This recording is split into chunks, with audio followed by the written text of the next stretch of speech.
जय हिंद। मैं नीरज चौधरी फिजिक्स बिहार से। और बच्चा लोग, आज का जो क्लास है झकास क्लास होने वाला। बच्चा आज तू अगर पढ़ लेगा ना तो दिमाग तोरा जो है एकदम सन्नाटा सा तोरा खुल जाएगा, क्योंकि आज का जो क्लास है वो तोरा बिजोर क्लास हो, बोले तो झकास बम्पर क्लास हो IQ।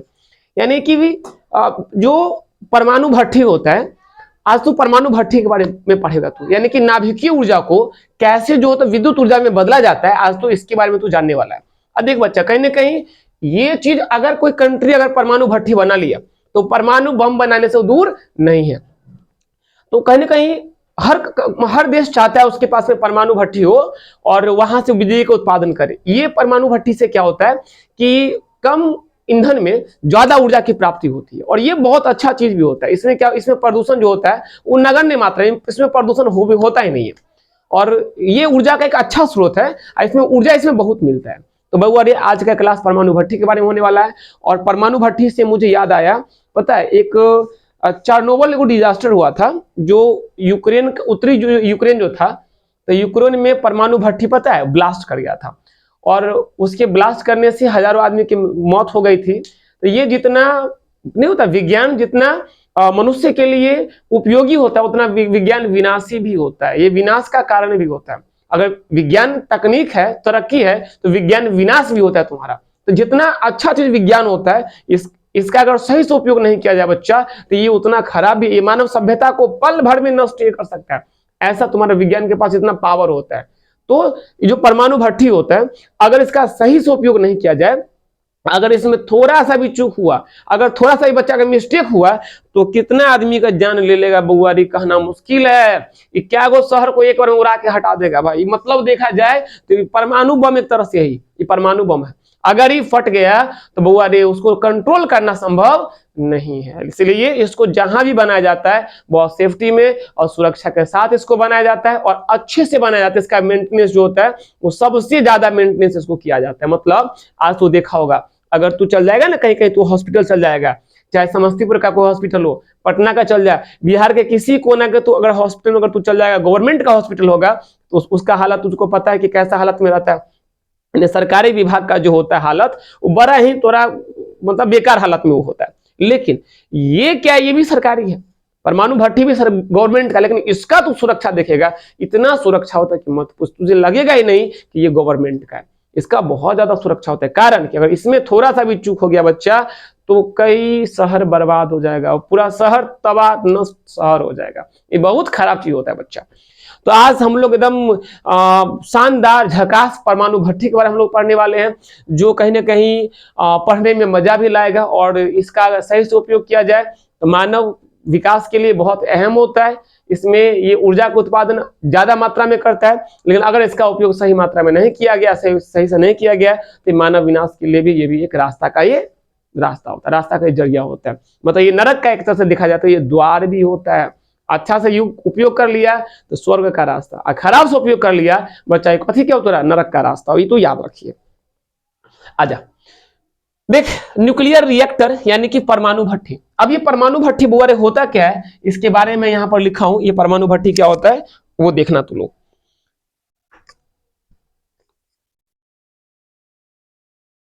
देखिए क्या होता है।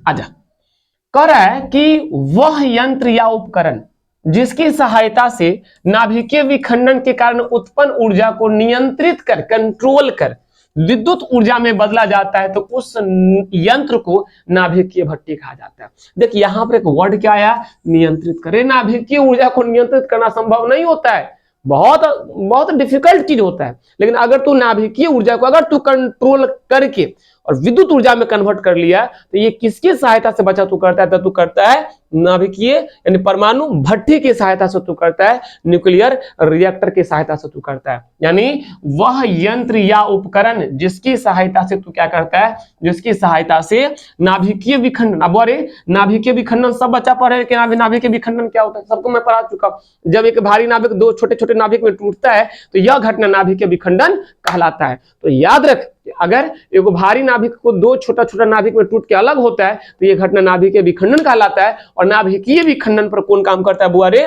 परमाणु भट्ठी काम करता है। तो वह यंत्र या उपकरण जिसकी सहायता से नाभिकीय विखंडन के कारण उत्पन्न ऊर्जा को नियंत्रित कर, कंट्रोल कर, उसको अपना अंदर में कर, मतलब कंट्रोल नियंत्रित कर ले, उसको नियंत्रित कर, विद्युत ऊर्जा में बदला जाता है, तो उस यंत्र को लोग क्या कहता है, नाभिकीय भट्ठी कहा जाता है। बात समझ रहे हैं? चलो अब नाभिकीय भट्ठी का प्रमुख भाग देख क्या क्या होता है। तो इसका प्रमुख भाग वो बच्चा होता है, पहला होता है सक्रिय भाग होता है, एक्टिव कोर होता है। एक सब खेला बच्चा कहाँ हो ही सक्रिय भाग में होता है, एक्टिव कोर में ही सब खेला होता है, सक्रिय भाग में सब खेला ही हो, मतलब मेन फ्यूल जो होता है।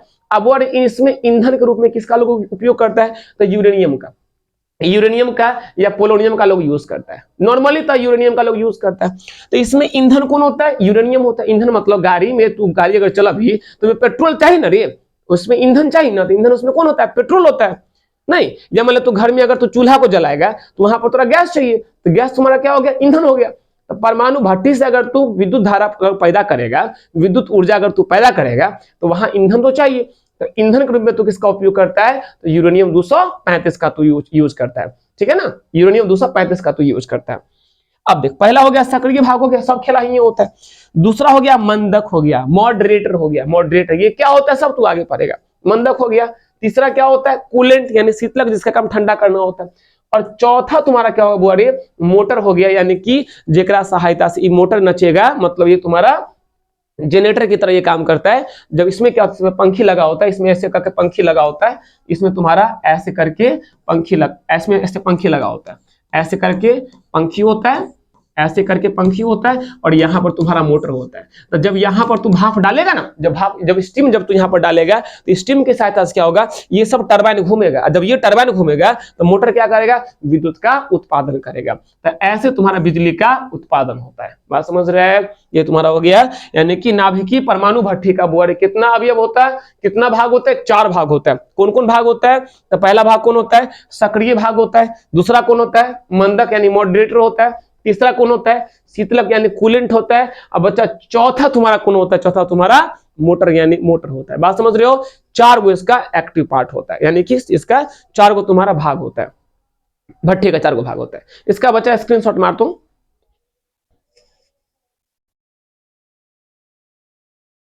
ठीक है। चलो आगे आते हैं। स्क्रीनशॉट हो गया बच्चा? किसी को लगे बच्चा कहूं पर कोई दिक्कत है तो बुआरे कमेंट बॉक्स खुलल है, बुआरे कमेंट बॉक्स में कमेंट जरूर करना। आप पता है बुआरे एकदम पढ़ाई पर बच्चा सीरियस हो जाए, पढ़ाई पर सीरियस हो जाए, एकदम सीरियस हो जाए, पढ़ाई पर सीरियस हो जो। आ नय जेहे से चक्कर में पढ़ल ही तो कहे बुआरे गाना कभी, अब की करियो माय गया कनिया मिललो कसाई गया, देखे में छौ दूबल पात्र छौ लंगिया मिर्चा आएगी, अब की करियो माय गे कन्या मिललो कसाई गया। ये वाला गाना तो कभी बैठ के बुआरे अगर मेहरारू के चक्कर में पड़ल जेकर के चक्कर में पड़ल तो जब कहाँ बुझले बात है, बड़ा फेमस वर्ड है, यहाँ नहीं बोलबो लेकिन तू सब याद रखिए, ठीक है। अला बच्चा सबसे बेसी पढ़ाई कर, सबसे बेसी पढ़ाई कर, जे क्लास में जो टॉपिक तुम्हारा हो जाए वो टॉपिक के माथा में घुसा ले, माथा में घुसा ले एकदम। पढ़ाई पढ़ाई के अलावा कुछ नहीं करे के, ठीक है ना, कुछ नहीं करे के, खाली भी पढ़ाई पढ़ाई पढ़ाई पढ़ाई करे के, ठीक ना, आई के अलावा कुछ नहीं करे के। चलो अब आगे देख, बनावट देख, बनावट क्या होता है। तो अरे बताओ, देखिए एक मिनट बच्चा,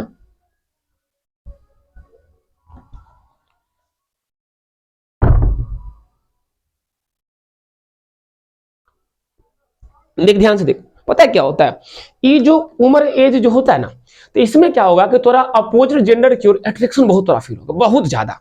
मतलब तू अगर किसी को तुम देखेगा ना तो तोरा लगता कि पता कि साला ओकरा इतना कोई खूबसूरत तो कोई है भी नहीं करे, मतलब एकदम अट्रैक्शन तुमको लगेगा ना कि जे है तोरा लिए वो है, वो तोरे लिए बनल है। नहीं, अपोजिट जेंडर में बड़ा अट्रैक्शन होता है। तो ये उम्र में बुआ है कि ये अट्रैक्शन को थोड़ा सा कंट्रोल करके रखना है, और मेन फोकस इस उम्र में कहाँ करना है, पढ़ाई पे करना है। ये 2-4 साल का मेहनत तू लोग का जिंदगी भर तू लोग का रोशन कर देगा। 2-4 साल का मेहनत और जिंदगी अगर बना सकता है बच्चा, तो 2-4 साल मेहनत करने में की दिक्कत है, कोई दिक्कत नहीं है। रगड़ के बच्चा 2-4 साल अपना सके मेहनत अच्छा से कर दिए कि आज जिंदगी बना लिए, जब जिंदगी बन जाता हो तो तोरा हाथ में जो करेगा उसे करे तरह ना भाई, 5-5 को 10-10 को तो प्यार कर, की दिक्कत है। लेकिन पहले बच्चा कथी बनावे के, कैरियर बनावे के, पहले जिंदगी को सेट कर, और जिंदगी सेट करने के बाद तुमको जो ठीक लगे बच्चा तू वो करना। लेकिन पहला प्राथमिकता किसको देना है, पहला प्राथमिकता अपने जिंदगी को देना बच्चा। रे अपन जिंदगी अपना हाथ में, अपना हाथ से उसको बनाना है, अपना हाथ से उसको खूबसूरत से लिखना है, एकदम झक्का से अपने जिंदगी का जो पन्ना जो होगा ना, अपने हाथ से एकदम खूबसूरत लाइन में लिखेंगे उसको, एकदम अच्छा से लिख लेंगे भाई, एकदम झकास उसको लिखेंगे। और जैसे मेरा मन करेगा वैसे सुंदरता के साथ हम अपने जीवन को लिखेंगे। और किसी के कारण बच्चा अपना जीवन को हम बर्बाद नहीं करेंगे, जो बात है, ठीक है। चलो अब आ गया वो, इसका बनावट देख बोल, इसका बनावट देख, इसका बनावट देख, इसका बनावट देख कैसे बनता है, देख ध्यान से सुना, गौर से देखना, देख बोले ये कैसे बनता है। सो इसका देख, इसमें क्या होता है, ये तुम्हारा जो देख रहा है, ये वाला जो पार्ट देख रहा होगा, देखिए ये जो तुम पार्ट देख रहा होगा, ये वाला पार्ट जो दिख रहा होगा, ये वाला पार्ट, तो इसको लोग बोलते हैं बड़ा सक्रिय भाग बोलता है। ये तुम्हारा सक्रिय भाग होता है, ये तुम्हारा बच्चा क्या होता है, सक्रिय भाग होता है, एक्टिव कोर होता है। सबसे पहले ये एक्टिव कोर होता है। सब खेला का एक्टिव कोर के भीतर होता है। एक्टिव कोर में क्या करता है, तो जो यूरेनियम होता है ना, तो यूरेनियम को पीस के पाउडर बना के और उसको क्या करता है कि मोटा मोटा रॉड बनाता है, मतलब एना रॉड के सिवा बनाता है, एना का ना रॉड में ऐसे करके पाइप में भर के इसको भर के एना का रॉड बनाता है, बहुत एक सारा रॉड बनाएगा। इस रॉड को क्या करता है कि नीचे से रॉड इसमें घुसा देता है। ये जो रॉड तू देख रहा हो, ये जो रॉड दिख रहा होगा, ये रॉड बच्चा कथी है, तो ये रॉड तुम्हारा क्या यूरेनियम है, ये तुम्हारा ईंधन होगा। ये रॉड तुम्हारा कथी है बच्चा, ये तुम्हारा यूरेनियम हो गया। देख रहा है यहां भी जो रॉड देख रहा होगा, ये तुम्हारा क्या है, यूरेनियम है, ये तुम्हारा ईंधन हो गया। ये ईंधन को मतलब कि सक्रिय भाग के भीतर में यूरेनियम के छड़ को बना के इसके अंदर में ऐसे डाल दिया जाता है, सीधा सीधा डाल दिया जाता है। देख ऐसे से डाला हुआ है। अब बजुआ की करे छे, तो इसके अंदर में क्या करता है, तो यहां पर ग्रेफाइट को भरता है, ग्रेफाइट को भरता है, ग्रेफाइट को। बच्चा ग्रेफाइट कथी है, तो ग्रेफाइट काम करता है किसका, मॉडरेटर का, मंदन का काम करता है। किसका मॉडरेटर ये होता है, तो ये मंदन का काम की करता है कि देख ध्यान से, जब नाभिकीय विखंडन होगा तो न्यूट्रॉन पैदा होगा। तो न्यूट्रॉन का गति क्या होता है, तेज नहीं हो, उसके गति को कम करने के लिए किसको भरा होता है, ग्रेफाइट को भरा होता है। ग्रेफाइट क्या करता है, गति को कम करता है। गति अगर कम रहेगा तो न्यूट्रॉन ज्यादा से ज्यादा नाभिक से टकरा सकता है, और जितना नाभिक से टकरा सकता है उतना वो नाभिकीय विखंडन कर सकता है। इस कारण से क्या करता है, इसमें मॉडरेटर के रूप में, मंदक के रूप में किसका उपयोग करता है, तो लोग ग्रेफाइट का यूज करता है। बात समझ रहे हैं। ये तुम्हारा ईंधन छड़ हो गया, लिखा हुआ ईंधन छड़ हो गया। आई में कौन होता है, U 92,235 होता है। इसके बाद देखो ये तुम्हारा क्या है, सक्रिय भाग, आधार या विखंडन कक्ष हो गया, यही सक्रिय भाग हो गया। सब खेला बुआर एहे के भीतर हो। अब देखिए ध्यान से, अंदर में क्या होगा, यूरेनियम को तू डाल दिया, एगो न्यूट्रॉन से तू बमबारी किया, मंदगामी न्यूट्रॉन से जब तू बमबारी किया, तो में क्या होगा कि यूरेनियम का एगो नाभिक दो नाभिक में टूट जाएगा, और टूटने के साथ साथ 3 गो न्यूट्रॉन भी पैदा होगा। जितना बार नाभिक यूरेनियम का टूटेगा, हर बार 3 गो न्यूट्रॉन पैदा करेगा। तो देखता में यूरेनियम बहुतेक ना रख लेना रे, में बहुतेक नाभिक होगा। तो जब एगो न्यूट्रॉन को तू तोड़, एगो न्यूट्रॉन से जब तू यूरेनियम का नाभिक को तोड़ेगा, तो 3 गो, 3 से 9 गो, 9 से करते करते करते करते चेन रिएक्शन बनेगा। तो ये रिएक्शन क्या होगा, बढ़ता चला जाएगा, बढ़ता चला जाएगा। एक टाइम ऐसा आएगा कि भाई इस रिएक्शन को कंट्रोल से ही बाहर चल जाएगा। तो कंट्रोल से बाहर नहीं जाए, इसके लिए क्या करता है लोग, तो यहां लगाता है नियंत्रक छड़ लगाता है। और ये नियंत्रक छड़ किसका होता है, बोरॉन का या कैडमियम का। ये बोरॉन का या कैडमियम का छड़ होता है। ये जो दिख रहा है ये वाला पार्ट, ये जो तू देख रहा है, ये तुम्हारा क्या होता है, ये नियंत्रक छड़ होता है, ये नियंत्रक छड़ होता है।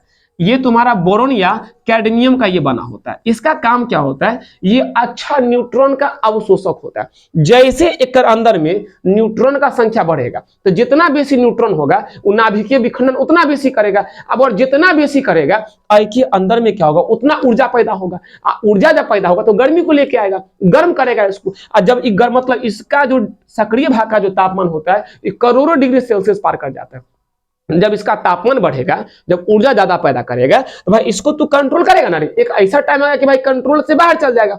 परमाणु बम में और नाभिकीय भट्टी में बस अंतर इतने का होता है कि आई में नियंत्रक छड़ होता है, अब परमाणु बम में कोई नियंत्रक छड़ नहीं होता है। ये नियंत्रक छड़ के काम की वजह बुआ रे, इसका काम बस इतना होता है कि इसके अंदर जो अभिक्रिया जो बढ़ेगा, जिस न्यूट्रॉन के कारण अभिक्रिया बढ़ता है, उस न्यूट्रॉन को अवशोषित करना किसका काम होता है, तो ये नियंत्रक छड़ का काम होता है।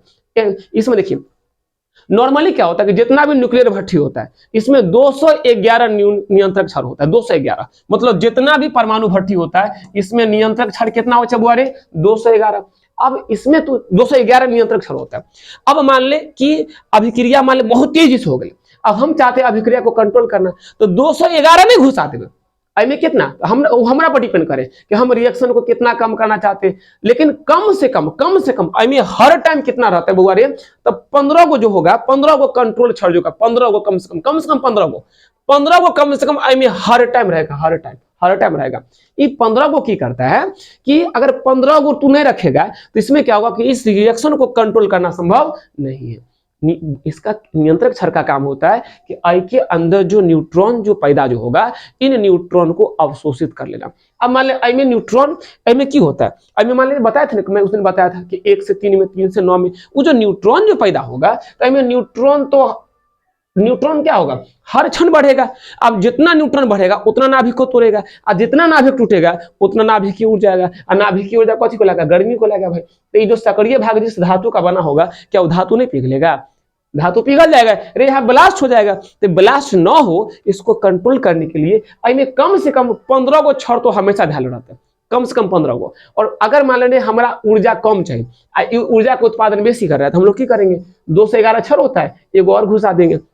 मान लिया हमारा और कम चाहिए तो 15 को से 16 कर देंगे, 16 से 17 कर देंगे, 18 कर देंगे। जितना छड़ में घुसाएंगे ये जो अभिक्रिया होगा उतना नियंत्रण में, उतना अभिक्रिया कम होगा। मतलब न्यूट्रॉन जितना भी से सोखेगा अभिक्रिया उतना कम होगा, और जब अभिक्रिया जितना कम होगा तो क्या होगा? ऊर्जा उतना कम उत्पादन होगा। बात समझ रहे? नियंत्रक क्षार का काम होता है अभिक्रिया को नियंत्रित करना। उसके बाद देखो, इसके बाद ये जो बचा जो जगह दिख रहा है, ये वाला जो तू जगह दिख रहा है, जगह दिख रहा है, इसमें क्या करता है? इसमें किसको भरता है बुआरे? इसमें भरता है भारी जल को। इसमें किसको भरता है? भारी जल को भरता है। भारी जल मतलब ड्यूटोरियम ऑक्साइड, D2O को भरता है। अब ये भारी जल का काम क्यों होता है? तो देखिए जो सक्रिय भाग जब गर्म होगा तो इसको ठंडा करने के लिए कौन चाहिए ना रे?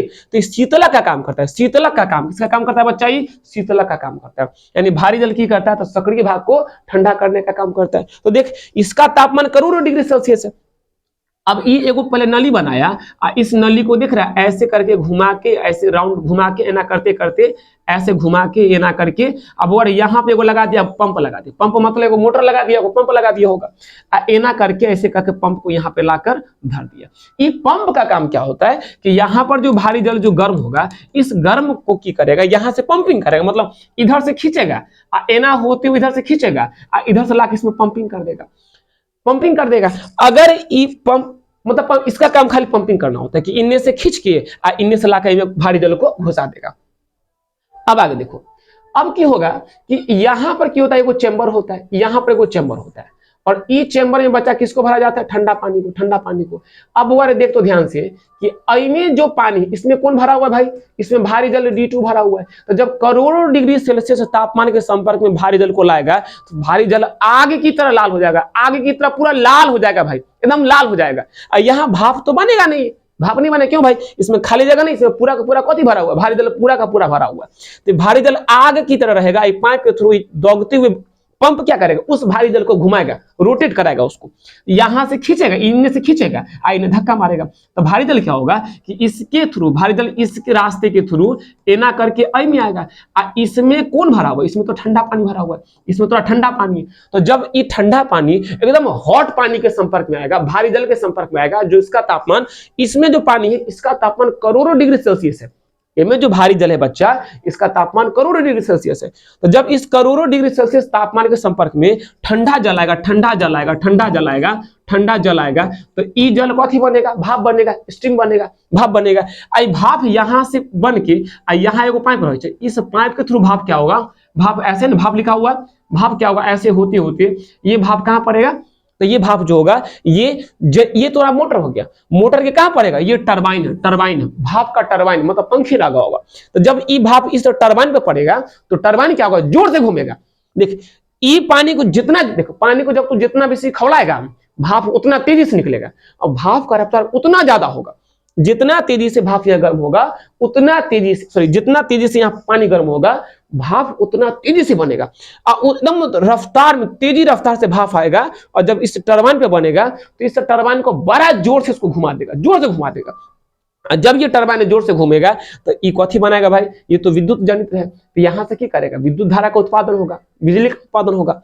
और जब ये जो भाप, जो भी गर्म जो भाप जो था, भाप तो गर्म था, अब इस गर्म भाप को क्या करेगा कि इस नली के थ्रू, इस पाइप के थ्रू कहाँ लाएगा, ये तोरा तोरा कथी बोले संघनित्र है। संघनित्र में मतलब इसमें ठंडा पानी भरल होता है, और जब ठंडा पानी के संपर्क में जब गर्म जब भाप आएगा तो भाप की होगा, संघनित होगा, भाप ठंडा होगा, और जब ठंडा होगा तो भाप फिर कथी में कन्वर्ट हो जाएगा, पानी में। ये भाप वाले कथी में कन्वर्ट हो गए, जल में कन्वर्ट हो गए, और जल में जब कन्वर्ट हुआ तो फिर इसको कहाँ भेज दिया, इसको भेज दिया जल का जो टैंक था वहां भेज दिया। मतलब तो बता, आई में कहीं पानी की कमी होता है, यहाँ से भाप बनेगा, भाप बन के उड़ेगा, टरबाइन को नचाएगा, नचा के बाद भाप कहाँ आएगा, भाप यहाँ से होके कहाँ आएगा, तो संघनित्र में आएगा, और संघनित्र में भाप को ठंडा कर देगा, और ठंडा करके तो जब भाप जब ठंडा होगा तो पानी बनेगा, और इस पानी को तू कहाँ भेज देगा, इस पानी को बच्चा तू कहाँ भेज देगा,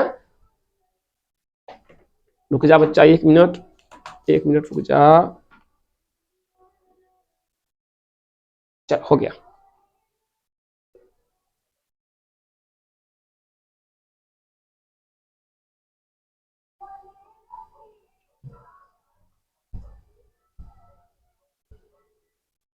चलो बच्चा ध्यान दे, मतलब यहाँ पे हो गया जो, तो यहाँ से भाप क्या होगा, यहाँ से जो भाप आया होगा वो ठंडा होगा, ये तुम्हारा कथी है, ये संघनित है, ये क्या करेगा, इस भाप को ठंडा कर देगा, और जब ये भाप तुम्हारा ठंडा हो गया,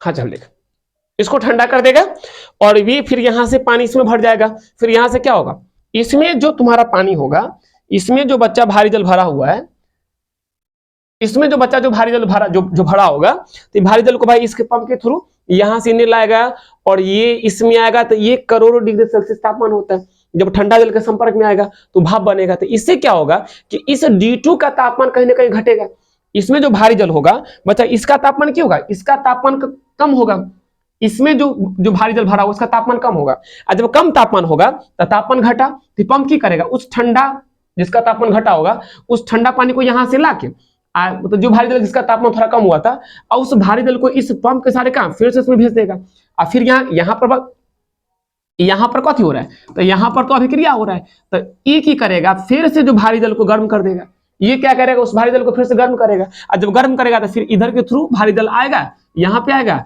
इसमें आकर ठंडा होगा, जब कुछ तापमान ठंडा होगा फिर ये पंप क्या करेगा, उस भारी जल को लेके और फिर से यहाँ पर जाके भेज देगा, और ये जो रिएक्शन होगा थोड़ा बार बार चलता रहेगा, जो बात है।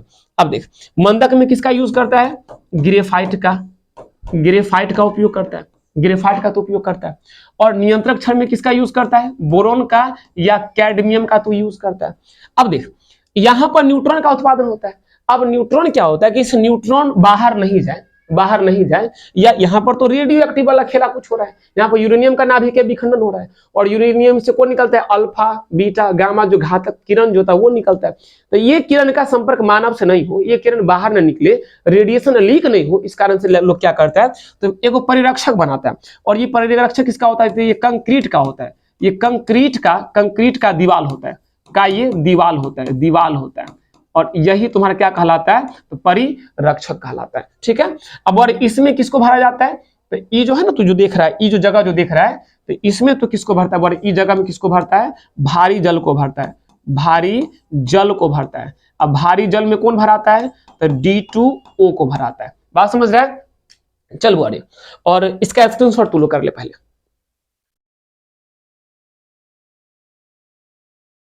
स्क्रीनशॉट हो गया। अब आजा, ये चीज तू समझ गया, अब मैं इसका तुम बनावट बताता हूं, अब इसके बनावट में आ, इसका बनावट समझ, देख एकदम ध्यान से देखना, बनावट वो कह रहा है कि परमाणु भट्ठी बनाने के लिए सक्रिय भाग के भीतर प्लूटोनियम या यूरेनियम के ईंधन के रूप में भरा जाता है, तो सक्रिय भाग के भीतर बच्चा देख ले, सक्रिय भाग हो तो एकरा भीतर में ई जो एकरा भीतर में तो किसको भरता है, तो इसके भीतर में बच्चा तू क्या करता है, तो इसके भीतर में तो किसको भरा होगा, तो इसके भीतर में तू यूरेनियम या प्लूटोनियम को भरा होगा, और ये किसका काम करता है, तो ये ईंधन का काम करता है, ये ईंधन का काम किया। आगे देखो, आगे कह रहा है कि जिसके ये जो होता है ना, बार बार हाँ ठीक है, ईंधन के रूप में भरा जाता है, जिसके चारों ओर मंदक के रूप में ग्रेफाइट को भरा जाता है। अब वो जो ईंधन जो भरा था ना यूरेनियम, ओकरा चारों कथा किसको भरता है, तो मंदक के रूप में किसको भरता है भाई, ग्रेफाइट को भरता है, ग्रेफाइट को भरा जाता है। इसमें होने वाली अभिक्रिया को नियंत्रित करने के लिए नियंत्रक के रूप में बोरॉन या कैडमियम के छड़ को लगाया जाता है। मैं तुमको बताया था कि अभिक्रिया को कंट्रोल करने के लिए तू क्या करता है, तो नियंत्रक रूप में बोरॉन या कैडमियम का तू छड़ लगाता है। सक्रिय भाग के चारों ओर भारी जल को भरा जाता है। एक सक्रिय भाग जो था ना उसके चारों कता तो किसको भरा था, तो भारी जल को तो भरा था। अब कंक्रीट के दीवार से इससे बंद कर दिया जाता है, और वो जो भारी जल भर के तू चारों कता क्या करता है, कंक्रीट का दीवार से तो उसको पैक कर देता है। यह दीवार परिरक्षक की तरह कार्य करता है, क्योंकि न्यूट्रॉन कंक्रीट को पार नहीं करता है। यानी कि जो कंक्रीट का जो दीवार बनाया था वो तो काहे बनाया था, रीजन था कि न्यूट्रॉन जो होता है वो कंक्रीट के दीवार को न्यूट्रॉन पार नहीं कर पाता है, न तो धातु को पार कर जाता है पर कंक्रीट को वो पार नहीं कर पाता है। ठीक है, चल इसका बचा स्क्रीनशॉट कर।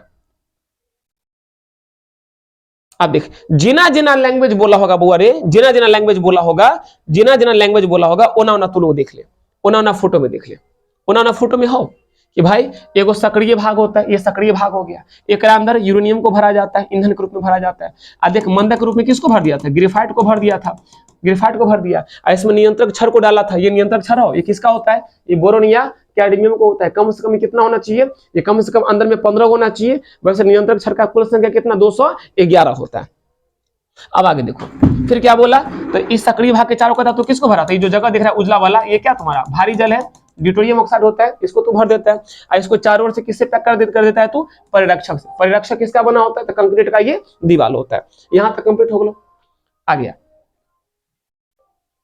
आगे देखो, आगे ये बनावट का हिस्सा है। आगे कह रहा है कि भारी जल शीतलक की तरह कार्य करता है, ये कूलेंट की तरह शीतलक की तरह काम करता है। मतलब मैं बोला था ना कि सक्रिय भाग को ठंडा करने का किसका काम होता है, तो भारी जल का काम होता है, जिसे ठंडा जल के टैंक से होकर गुजारा जाता है। तो ठंडा जल भाप बनकर टरबाइन पर पड़ता है। तो टरबाइन के घूमने से मोटर के द्वारा विद्युत ऊर्जा का उत्पादन होता है। टरबाइन से गुजरने वाली भाप को संघनित्र से गुजारा जाता है, तो वह ठंडा हो जाता है, जिससे पुनः ठंडा जल के टैंक में भेज दिया जाता है। यानी बउआ रे यहां देख लो कि यहां देख लो, भारी जल हुआ, सक्रिय भाग गर्म होगा।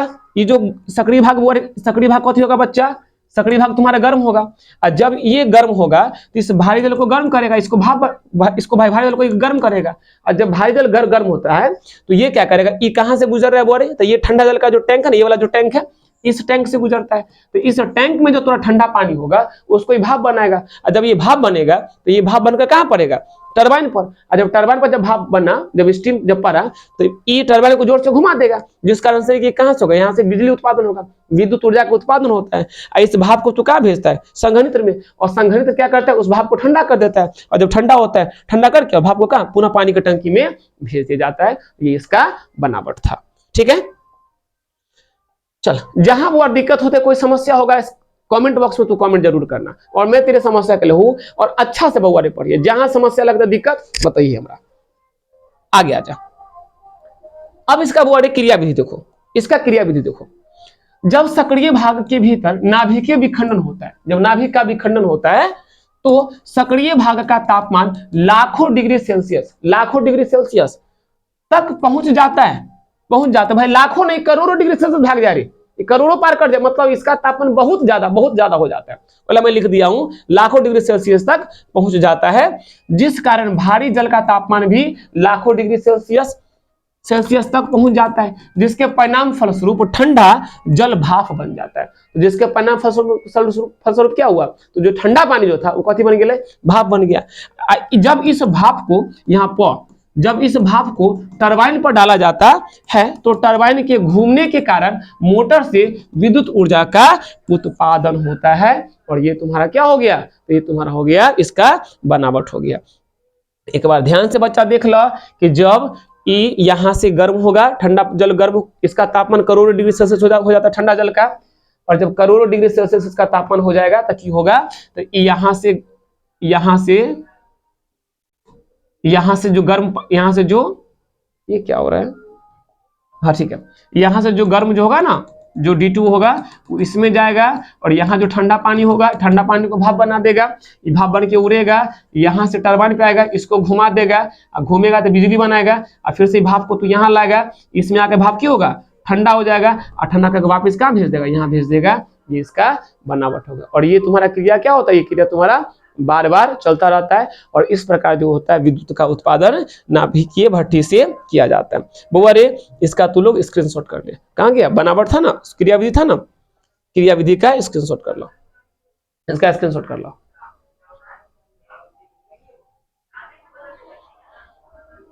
ठीक है, यहां तक इसको दिक्कत, चल स्क्रीनशॉट मार लिया होगा। अब आगे आते हैं बच्चा, ध्यान दें कि चेरनोबिल का मैं चर्चा किया था कि चेरनोबिल में क्या था, कैसे परमाणु भट्टी था, और वहां पे क्या था कि चेरनोबिल में 1986 में एक वैज्ञानिक लोग का एक रूटीन था, एक था ना कि मतलब कि एनर्जी को, मतलब ये 2000 मेगावाट तक एनर्जी बना रहा था, ऊर्जा को उत्पादन कर रहा था। तो वैज्ञानिक क्या किया कि जो जो तुम्हारा जो भट्टी नंबर जो 4 जो था, जो न्यूक्लियर रिएक्टर जो 4 नंबर पर जो न्यूक्लियर रिएक्टर था, तो उस रिएक्टर से चाह रहे थे कि 700 मेगावाट का मतलब कि बिजली का उत्पादन करना। तो वो क्या करना चाह रहे थे कि 2000 मेगावाट को कम करके 700 पर लाना चाह रहे थे, और कर रहे थे वो लोग, अपना एक्सपेरिमेंट कर रहे थे। ये 1986 की घटना था। तो हुआ क्या कि जब वो कम किए ना, तो एकेदा जो है ना, वो न होके एकेदा नीचे धराम डाउन हो गया, वो 40 वाट के आसपास, वो 40 मेगावाट के आसपास पहुंच गया था। मुझको उनको चाहिए था 700 मेगावाट के आसपास में चाहिए था। तो वो लोग क्या किए कि इसमें 211 नियंत्रक क्षर होता है, और इसमें कम से कम कितना क्षर होना चाहिए भाई, 15 का क्षर होना चाहिए। तो वैज्ञानिक क्या किए, सोचिए कि मतलब इनमें से जो नियंत्रक क्षर जो गिराए होंगे ना, तो एनर्जी को कम करने के लिए क्या किए होंगे, इसमें से नियंत्रक क्षर को निकाले होंगे, अपने सॉरी एनर्जी को कम करने के लिए इसमें नियंत्रक क्षर को डाले होंगे। पहले कितना 2000 मेगा वोल्ट का जो था, मतलब विद्युत का मेगावाट का जो विद्युत का उत्पादन कर रहा था। तो इसमें क्या किए, इसमें नियंत्रक क्षर को इसमें डाले। तो जब नियंत्रक क्षर को जब डाले होंगे, तो इसका जो न्यूट्रॉन को सोख लिया, अवशोषित कर लिया होगा। तो अवशोषित किया तो इसमें चेन रिएक्शन जो होता है ना, वो चेन रिएक्शन घट गया, जिस एकाएक चेन रिएक्शन बहुत घट गया। चेन रिएक्शन घट गया तो वैज्ञानिक ने सोचा, उनको चाहिए था 700 मेगा मतलब वाट, उनको शक्ति चाहिए था, उतना उनको मिल नहीं रहा था। तो वैज्ञानिक लोग क्या किए कि इसमें से नियंत्रक क्षर को निकालना चालू किया, और नियंत्रक क्षर जब वो निकाले ना, तो वो निकालते निकालते उनको मालूम ही नहीं चला कि 15 से कब 8 हो गया। वो निकालते निकालते कि 15 को पार करके वो 8 पर चला, और जैसे 8 पर चलाए तो उनको भाई सायरन बजा, उनको भाई खतरा का घंटी उनको सुनाई पड़ा कि ज्यादा इसमें से निकल गया। तो वो जब तक घुसाए, जब तक वो नियंत्रक क्षर को घुसाए तब तक क्या हुआ, ये ब्लास्ट कर गया। जब वो डाले ना एकाएक, जब वो नियंत्रक क्षर को जब नियंत्रक क्षर को एकाएक अंदर में जब घुसाए, तो रिएक्शन क्या हुआ, वो कंट्रोल होने के बजाय वो अनियंत्रित हो गया। और जब वो अनियंत्रित हुआ वो, अरे तो ये ब्लास्ट कर गया। और जब ब्लास्ट कर गया तो हजारों की संख्या में आदमी की मौत हुई थी। और ये घटना 1986 में चेरनोबिल, जो कि उत्तरी यूक्रेन का एक हिस्सा था, जो तुम्हारा कौन था, रूस का एक शहर आता है, बेलारूस आता है, बेलारूस के साथ वो सीमा साझा करता है। और वहां पर ये डिजास्टर आया था, चेरनोबिल डिजास्टर था। और इसमें ये इतिहास का परमाणु भट्टी का सबसे बड़ा डिजास्टर था। तो ये जितना अच्छा चीज है उतना ये खराब भी होता है।